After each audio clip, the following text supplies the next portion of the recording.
Hey, what's going on, guys? Welcome back to a brand new video on my channel, and today we're going to be doing something a little different, something I've never done before, but something I've wanted to do for a long freaking time. Over the past month in June, I watched 19 movies I have never seen before, and I put them in the ranking, and I want to show y'all. I want to give y'all my ranking with these movies. This is something I want to do at the end of every single month now.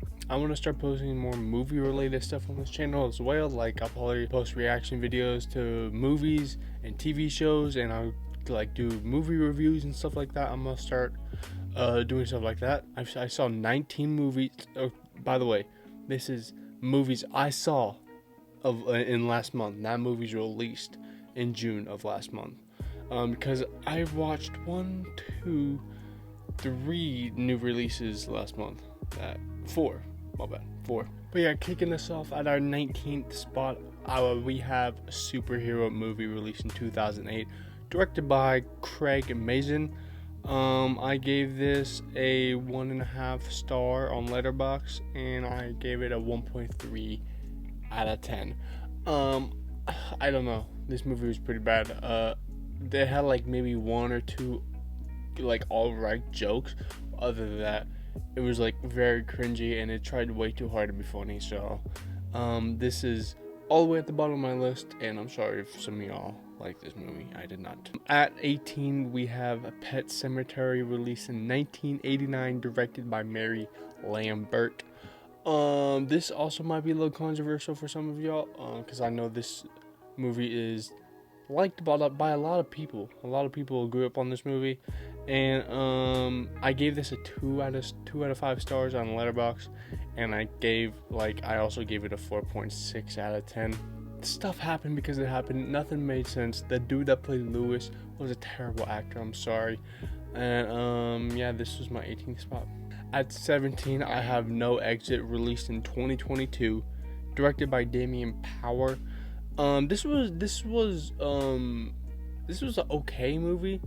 I didn't really. The ending was kind of stupid. I thought the ending was kind of idiotic. I gave this a 2.5 stars out of 2.5 out of 5 stars on Letterboxd, and a 5.1 out of 10. It was okay. It was alright. It wasn't the worst movie ever. It was funny to see the Allstate guy act in this. I thought it was pretty funny. Now this is where we might get a little like argumental. Some of y'all might probably gonna dislike me for what my 16th spot is. I have Dunkirk, released in 2017, directed by Christopher Nolan. I gave this a 3 out of 5 stars on Letterboxd, and a 6.4 out of 10. Now this movie, like, it was beautifully shot. I'm not even gonna like help y'all. I don't know. There was something I was getting bored. I said on my review on Letterboxd that the story wasn't really captivating me. That's all I'm gonna say with that. It was an alright movie, not far from the best war movies I've ever seen in my life. At number 15, we have Pig, released in 2021, directed by Michael Sarnowski. Now, I had really high hopes going into this movie. Nicolas Cage did a pretty good performance in this. Bro tried to look for a dead pig the entire movie. Like, I feel like that was all for nothing, bro. Like, come on now. I probably should put a spoiler warning, because I'm spoiling all these movies right now. Okay. At 14, I have The Proposal, released in 2009, directed by Fletcher. This was actually a pretty good movie. This was like a lot of the jokes hit, and I'm not the biggest fan of rom-coms, but this was pretty good. And bro, Sandra Bullock, bro, she was fine in this. So was Ryan Reynolds, bro. Like, I gave this a I gave this a 6.8 out of 10. It was pretty good. At number 3, okay, so like all these movies up, none of these are bad movies. I enjoyed all of these movies, but I just watched so many good movies in June that it's hard to like put more like others higher than others. So at 13, I have Big Time Adolescence, it released in 2019, directed by Jason Orley. I was a big fan of The King of Staten Island, also starring Pete Davidson. So I was really excited to watch this, and it was a pretty good movie. Like a lot of the jokes were fire. And what did I say in the review? In the review, I said this dude bagged Ariana Grande, Kim Kardashian, and Sydney Sweeney. Like, he needs to teach me his lesson. I don't know if I said this in there already, but I gave this a 7.5 out of 10, so that's pretty good. At number 12, I have Hustle, released in 2022, directed by Jeremiah Zager. Now, this was a pretty good basketball movie. Definitely top tier. Well, I wouldn't say top tier, but it was definitely up there. Adam Sandler gives an amazing performance. He's been in the past two Uncut Gems and Hustle. He's showing that he's more than a comedic actor, and I like that. I gave this a 7.8 out of 10, and bro, Anthony Edwards is a really good villain, like, surprisingly. Alright, number 11, I have The Black Phone, released in 2022, directed by Scott Derrickson. Now, I actually watched this last night, and I was going in here with super high expectations. This was one of my most anticipated movies of the year, and I don't know, I was a tiny bit disappointed, but it was still a really good movie. I thought so. I gave it a 7.9 out of 10 on Letterboxd. There was just a lot of unanswered questions I had, you know. Also, Ethan Hawke, a fantastic performance. So was the little kid, Mason Thames, I think that's how you say his name. He was pretty good in this, bro. Here's our top 10. Here's the top 10. Top 10, yo. Top 10. At number 10, I had Mid-90s, released in 2018, directed by Jonah Hill. This was a really enjoyable movie. Like, I don't skate. I don't know how to skate for shit. But this movie made me want to go skate. You know? Like, the Sonny Soljic. I don't know, did I actually say his name? I don't know. He was he did pretty damn good in this. And this movie was directed by Jonah Hill, bro. Fantastic directorial debut. I gave this an 8.4 out of 10. At number 9, I have Nightcrawler, released in 2014, directed by Dan Gilroy. This was a fantastic movie. Jake Gyllenhaal does such a good job of making us hate him. He's probably one of my favorite actors of this generation. Like, he's actually so underrated. I also thought he was amazing in Spider-Man, by the way. Like, but they did my boy Rick Darty in that movie, bro. Man. But yeah, this was a really good movie. Great cinematography, great everything.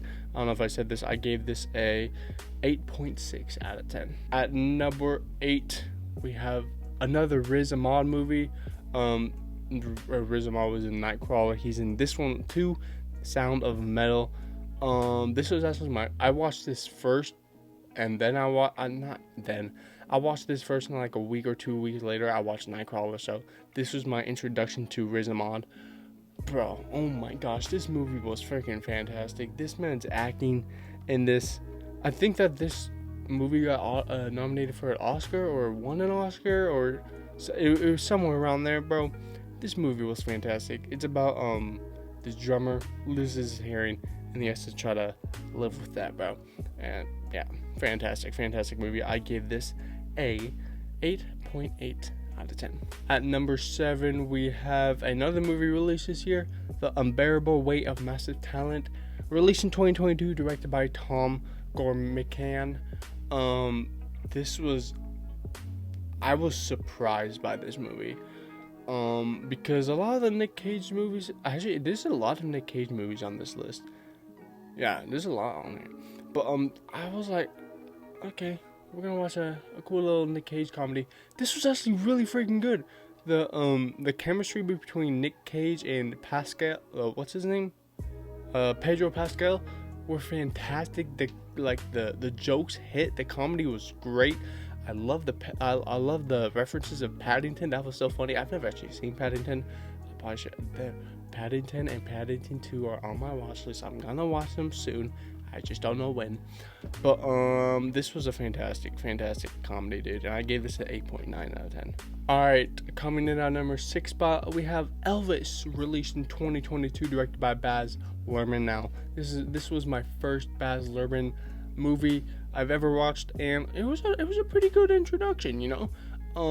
The editing style was a little wonky. I wasn't really expecting this type of editing style from a biopic, but it worked.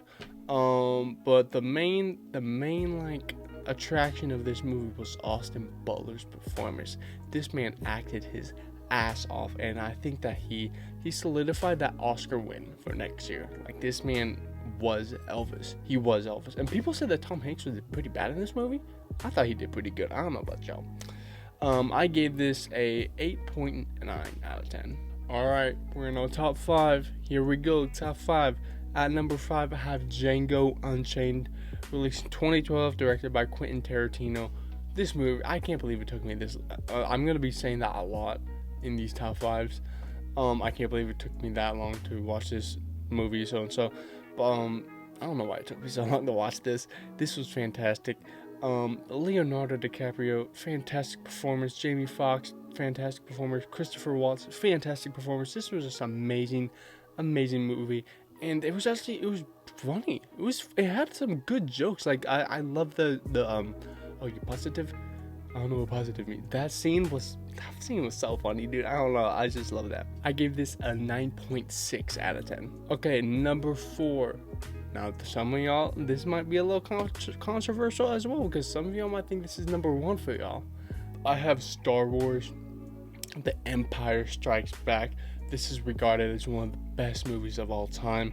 For me, I don't, like, it wasn't the best movie I saw last month, but it was still really good. I've been sleeping on the Star Wars franchise. I watched the first one for the first time a couple months ago, and my intent was to binge watch all of the Star Wars, but stuff happened and I couldn't.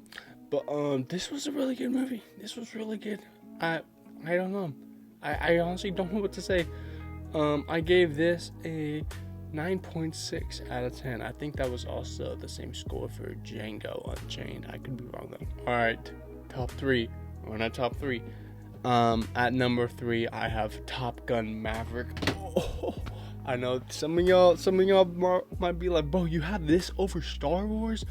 Yes, I do, unfortunately. This is a movie that I enjoyed every single minute of this.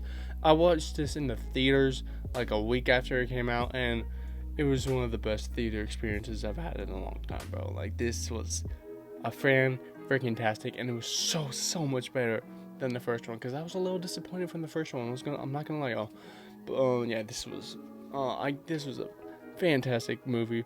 Tom Cruise's best, and I gave this a 9.8 out of 10. Okay, so my next 2, you can honestly switch these around. 1 and 2, you can switch them around. But I just think that my number 1, it was a tad bit better than number 2, and my number 2 is Get Out, released in 2017, directed by Jordan Peele. I've seen so many reviews on this movie, so many explanation videos. So I was going into this movie knowing everything about it, and I still was mind blown by how amazing this movie was. That's how you know how good a movie is, when you know what's gonna happen. You've seen so many reviews on it, and it still blows your mind. Jordan Peele is gonna be one of the best directors of all time, sooner or later. Maybe in a couple decades, but he's gonna be up there, bro. And I can't wait for that his new movie Nope coming out in July 22nd. You already know I'm gonna be there July 21st. I already bought my ticket. I'm gonna be there opening night, and you already know that's gonna be fire. And at number 1, we have Spider-Man Into the Spider-Verse, released in 2019, directed by Ronnie Rothman, Peter Ramsey, and Bob Persichetti. This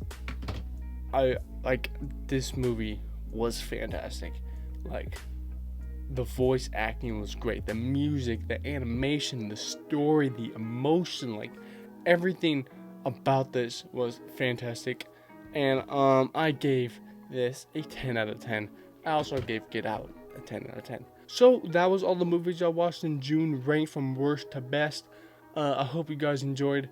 I'm gonna start making movie reviews, because I just got a I bought a pass so I can go see whatever movie I want at the theaters.